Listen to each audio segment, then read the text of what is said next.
Assalamualaikum warahmatullahi wabarakatuh. Saya Wode Musniawati, NIM 206650037. Pada video kali ini saya akan mereview materi ketiga manajemen proyek. Pengertian perencanaan. Perencanaan menurut AB 2001 dalam Oval Hanif 2009 adalah susunan atau rumusan sistematik mengenai langkah-langkah atau tindakan-tindakan yang akan dilakukan di masa depan dengan didasarkan pada pertimbangan yang seksama atas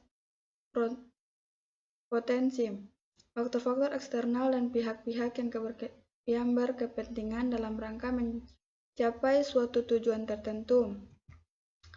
Pentingnya proses perencanaan proyek.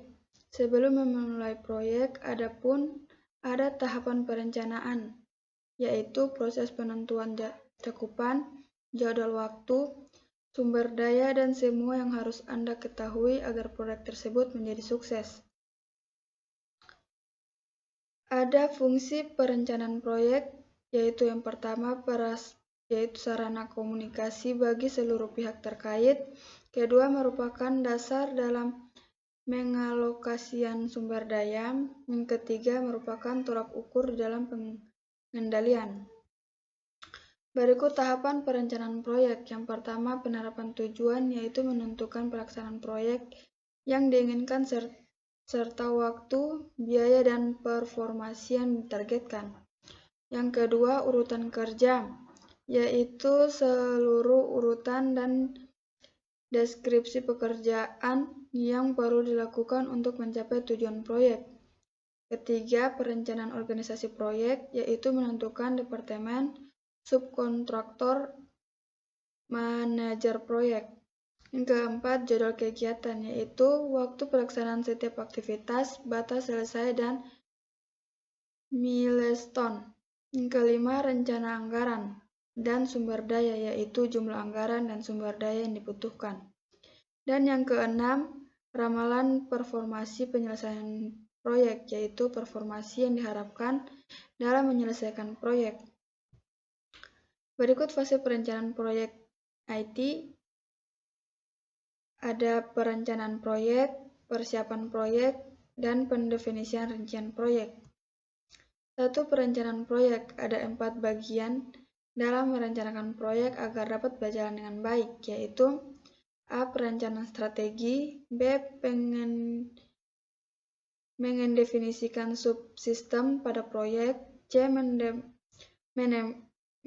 Menetapkan kendala proyek. Dan D. Menentukan prioritas proyek. Kedua, mempersiapkan proyek. Ada penunjukan anggota tim seperti konsultan atau melalui tender, personel perusahaan mandiri, dan gabungan konsultan dengan personel perusahaan. Adapun pengumpulan proyek seperti alasan pengembangan, ada sasarannya, dan dampak keuntungan pegawai. Berikut mendefinisikan bagian-bagian proyek yang akan dikembangkan. Ada melakukan studi kelayakan seperti memahami lingkup proyek yang akan dibangun, dan menentukan kebutuhan proyek yang akan dibangun.